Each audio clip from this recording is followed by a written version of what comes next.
अपने अखराजात को कट करते हैं, आमदनी बढ़ाने की कोशिश करते हैं। और पाकिस्तान में आपको पता है जैसे आजकल हालात हैं, आमदनी बढ़ाना बहुत बड़ा चैलेंज होता है और ये हमेशा से रहा है। इतना ही रोको इनू कम से कम, इससे ज्यादा हम दे ही नहीं सकते, इतना सोना ही नहीं है हमारे पास। वो बादशाह सर पकड़ के बैठ गया, उसने कहा यार ये बंदा बहुत, ये किसने मुझे किस चक्कर में लगा दिया, मैं तो सोचा ये कुछ भी नहीं है। तो लिहाजा ये है कंपाउंडिंग।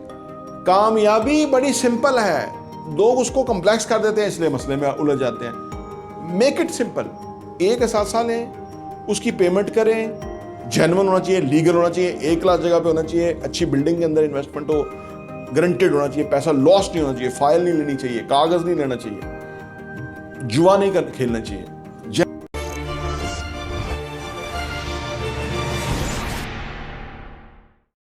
बिस्मिल्लाहिर्रहमानिर्रहीम, अस्सलाम वालेकुम रहमतुल्लाहि व बरकातहू। मेरा नाम अहमद अकील है, आप देख रहे हैं प्रॉपर्टी विजन टीवी। मैं जब इस्लामाबाद में आया तो मेरे घर के लिए मैं कोशिश कर रहा था, मेरे पास पैसे होते भी थे लेकिन पैसे खर्च हो जाते थे, बहुत सारी ज़रूरियात थी, शादियाँ और मामला बड़े कुछ होते हैं फैमिली में, आप भी जानते हैं।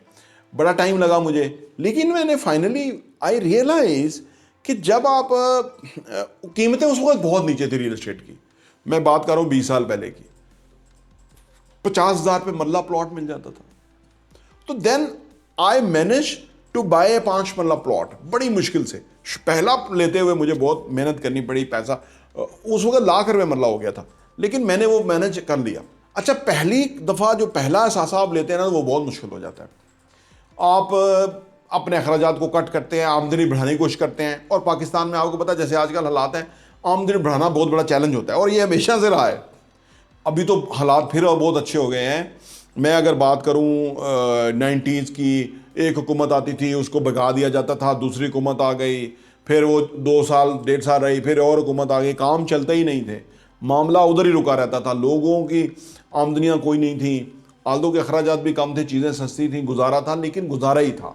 पाकिस्तान में हमेशा से गुजारा रहा है, हालांकि पाकिस्तान में वेल्थ होनी चाहिए, खुशहाली होनी चाहिए। और इंशाल्लाह ताला आप हमारे चैनल को अगर सब्सक्राइब करते रहेंगे, वीडियोस को लाइक करते रहेंगे, तो इंशाल्लाह हम लोगों को इंस्पायर करने का काम करते रहेंगे और इससे उनके वो इन्वेस्टमेंट की तरफ आएंगे, उनके एहसासे बनेंगे, वो पैसे वाले हो जाएंगे, वेल्दी होंगे, मालदार होंगे।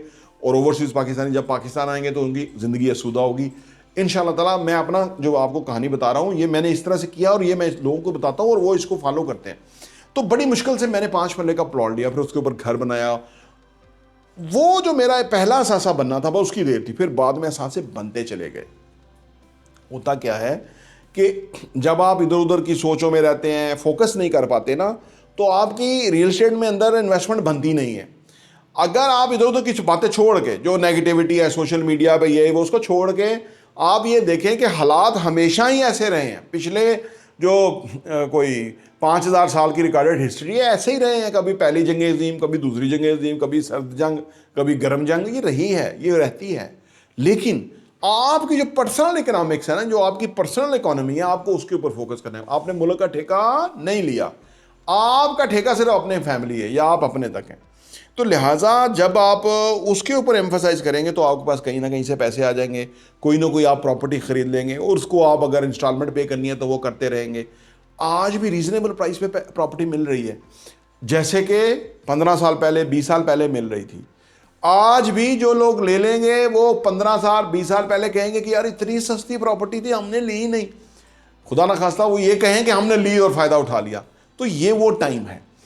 मैं आपको तजुर्बे से बताता हूँ कि जब मैंने वो चीज़ें, उस वक्त जब मैंने चीज़ें खरीदी, तो मेरा फिर एक ढारस बन गई, एक हिम्मत बन गई। या मुझे अंदाज़ा हो गया कि यार अब निज़ाम चलेगा, बेहतरीन है, कोई नहीं मसला, अपने पास असासे हैं, अपने पास चीज़ें हैं, उसको हम लिक्विडेट कर सकते हैं। तो ये हिम्मत हो जाती है ना।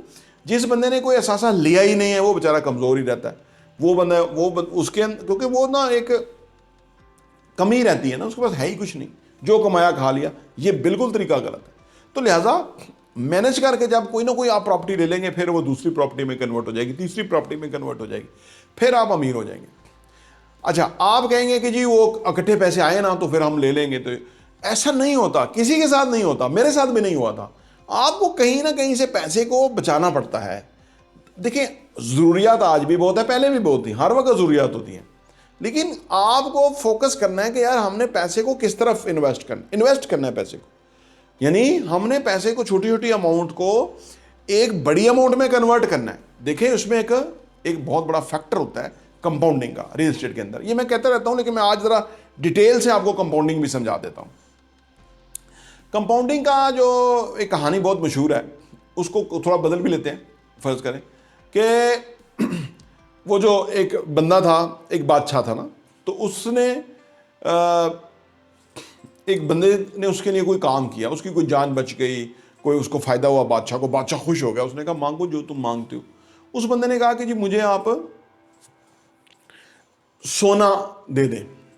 ठीक है, उसने कहा कितना सोना? उसने सोचा ये कोई मांगेगा, कोई 1 मन 2 मन सोना मांगेगा, तो वो जेन में था कि मैं दे दूंगा। बादशाहों के पास वो इस तरह डील करते थे, ठीक है ना। लेकिन उसने कहा कि नहीं, मुझे आप एक अंगूठी दें, लेकिन अगले 30 दिन उतनी ही वजन की अंगूठी डबल करते रहे। आपने उसने कहा मैंने इसको कुछ ज़्यादा देने का मेरा मूड हुआ था, ये अंगूठी मांग रहा है, कहता है रोज़ डबल करो अंगूठी को। उसने कहा यार, अपने वजीर को बुलाया, उसने कहा यार ये जो बंदा है ना, जो भी कह रहे हैं ना, इसको दे दो, बस मैंने ऑर्डर कर दिया। वो चला गया, उसने एक दिन अंगूठी दी, दूसरे दिन वो 2 अंगूठियाँ हो गई, तीसरे दिन वो 2-2 4 हो गई, फिर 4-4 16 हो गई, ठीक है ना। अब वो 16 वो इस तरह हो गई।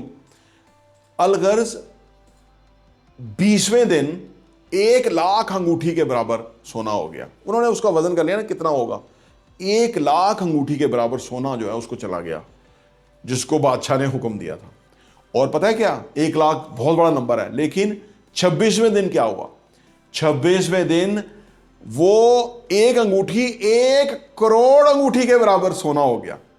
26वें दिन 1 करोड़ अंगूठी के बराबर। अगले 4 दिन तो रहने ही दीजिए, वो 26वें दिन दौड़ा दौड़ा आया, उसने कहा कि 1 करोड़ अंगूठी के बराबर उसको सोना देना पड़ रहा है। बादशाह सलामत, आपने क्या हुक्म कर दिया? इथे ही रोको इनू, कम से कम इससे ज्यादा हम दे ही नहीं सकते, इतना सोना ही नहीं है हमारे पास। वो बादशाह सर पकड़ के बैठ गया। उसने कहा यार ये बंदा बहुत, ये किसने मुझे किस चक्कर में लगा दिया, मैं तो सोचा ये कुछ भी नहीं है। तो लिहाजा ये है कंपाउंडिंग। जब आप एक दफ़ा एक इन्वेस्टमेंट कर लेते हैं, मैनेज कर लेते हैं, उसके ऊपर पैसा प्रॉफिट बढ़ता रहता है। फिर वो प्रॉफिट रेगुलर बेसिस पर आप भूल जाते हैं, वो बढ़ता ही रहता है, बढ़ता ही रहता है। वो जो मैंने 5 लाख का प्लॉट लिया था, उसके ऊपर मैंने थोड़ा थोड़ा करके उसको घर की शक्ल में कन्वर्ट कर दिया। आज वो 2.5 करोड़ रुपए का घर है। कितने सालों में? 20 साल, 18 साल, 15 साल। ठीक है, इस तरह वेल्थ जनरेट की जाती है, या इस तरह वेल्थ जो है वो क्रिएट की जाती है। ठीक है ना। आपने, ये यूनिवर्सल कानून है कंपाउंडिंग का, ये कुदरत का कानून काम करता है, लेकिन आपने क्वालिफाई करना है एसेट बनाने में। अगर आपने बना लिया तो फिर वो अल्लाह का कानून उस पर लगता रहेगा। यहां में एक और दिलचस्प लतीफा भी याद आ गया ना, कि वो एक कोई बंदा था ना, तो वो लॉटरी के लिए अल्लाह से दुआ करता था कि या अल्लाह पाक मेरी लॉटरी लग जाए।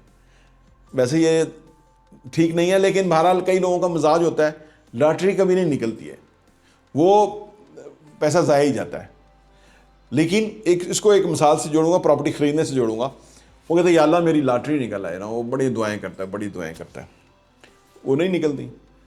अगली दफ़ा फिर नई जो है ना, वो दुआ करता रहता है कि अल्लाह इस दफ़ा तो निकल जाए, इस दफ़ा तो निकल। तीसरी दफ़ा वो नहीं निकलती, फिर तीसरी दफ़ा या अल्लाह इस दफ़ा तो निकल जाए। एक दिन गैब से आवाज़ आती है, भाई खुदा के बंदे, कम से कम वो लॉटरी ले तो लो जिसके लिए दुआ कर रहे हो। लॉटरी ली नहीं है, उस बॉक्स में तुम्हारा नाम ही नहीं है जिसके लिए तुम दुआ कर रहे हो। लिहाजा पहले आपको प्रॉपर्टी लेने की तरफ पूरा एम्फेसाइज करना चाहिए। कंपाउंडिंग इफेक्ट उसी पे ही होगा, पैसा मल्टीप्लाई उसी पे ही होगा। पहले एक ले तो लें, और कभी ना सोचना कि ये बहुत मुश्किल होगा, मैं नहीं कर सकता, 50 लाख रुपया साल में 2 साल 3 साल में देना होगा, या 60 लाख या 70 लाख देना होगा, तो मैं नहीं दे सकता। कभी ना ये सोचना, क्योंकि जो ही आप सोचोगे वही होगा, जो ही गुमान करोगे ये कायनात वैसी ही है। ये जिन लोगों के पास रोटी के लिए पैसे नहीं है ना, उनकी सोच यही थी कि या अल्लाह किसी तरह रोटी का बंदोबस्त हो जाए। आज उनके पास रोटी भी नहीं है। अल्लाह की कायनात बड़ी है, बड़ा सोचो, बड़ा मांगो, बड़ी कोशिश करो। और हम प्रॉपर्टी विजन टीवी पे आपको यही बातें आपको बताते रहते हैं। और जिन लोगों को फ़ायदा हो रहा है उनसे दरख्वास्त है कि वो कम से कम हमें कोई कमेंट जो है ना, या वो बोल के वॉइस मैसेज करें, ताकि हम एक वीडियो बनाएंगे जिसमें हम लोगों को बताएंगे कि ये लोगों की फीडबैक आ रही है, वैल्यूएबल फीडबैक जो है। ये दिस इज़ द वे। कामयाबी बड़ी सिंपल है, लोग उसको कम्प्लेक्स कर देते हैं, इसलिए मसले में उलझ जाते हैं। Make it simple. एक असासा लें, उसकी पेमेंट करें, जेन्युइन होना चाहिए, लीगल होना चाहिए, एक क्लास जगह पे होना चाहिए, अच्छी बिल्डिंग के अंदर इन्वेस्टमेंट हो, गारंटेड होना चाहिए, पैसा लॉस नहीं होना चाहिए, फाइल नहीं लेनी चाहिए, कागज़ नहीं लेना चाहिए, जुआ नहीं खेलना चाहिए, जेन्युइन उसको मैनेज करें। उसके बाद अगला असासा ले लें। इस तरह आपके असासे बनते रहेंगे। एक टाइम आएगा कि आप एसेट रिच होंगे। अभी आप कैश पोर होंगे क्योंकि एसेट रिच है ना। अभी एसेट रिच होना बेहतर है, लेकिन जब 50-60 के बाद आप, उस वक्त आप कैश रिच होंगे, क्योंकि आप उसके बाद आपको एसेट ज़्यादा बनाने की ज़रूरत नहीं है। जो भी ज़िंदगी है उसको अच्छी तरह गुजारें, जो भी निज़ाम है उसको चलाएं, फाइनेंशियली स्ट्रांग हो, बहुत सारे मसाइल से बच जाएंगे। किसी की मदद कर सकते हैं, कोई रफाई काम कर सकते हैं, कोई वैल्यूएबल कंट्रीब्यूशन सोसाइटी के लिए दे सकते हैं। लेकिन अगर आपने पैसे बनाए होंगे तो, अगर आपके पास पैसा कुछ नहीं होगा तो बेनज़ीर इनकम सपोर्ट प्रोग्राम के ऊपर सियासतदान भी पल रहे हैं, गरीब आवाम भी कोई थोड़ा बहुत उनको भी मिल जाता है। बड़े बड़े सरकारी अफसर उनकी बेगमें बेनज़ीर इनकम सपोर्ट प्रोग्राम ले रही थी, है ना। वो जो चीमा भी लेना चाहिए, बेनज़ीर इनकम सपोर्ट प्रोग्राम, अरबों रुपए के उसके एहसासे हैं। पता नहीं आहत चीमा या क्या नाम है उसका, और उसकी बेगम भी ब्यूरोक्रेट है। ये जो दो मियाँ बीवी होते हैं ना मुलाजम, ये भी बड़े ख़तरनाक होते हैं, रजी नहीं होता इनका, इतने एहसासे हैं। और उसको एचिसन कॉलेज को डिस्टर्ब कर दिया, पूरा बोर्ड हिल गया, वो बंदा छोड़ के चला गया। उन्होंने कहा जाके बताएगा अपने मुल्क में कि वहाँ पे जो ओह चीमे हैं वो उन्होंने क्या अत मचाई हुई है। तो बहरहाल अर्ज़ करने का मतलब ये है कि ज़िंदगी में चीज़ों को सिंपल रखें, फिक्र ना करें, ये मुल्क चलता रहेगा, बेहतरीन चलेगा आने वाले टाइम में, बहुत अच्छा दौर आ रहा है। लेकिन आप अपनी जो इकॉनमी है उसके ऊपर ख्याल रखें।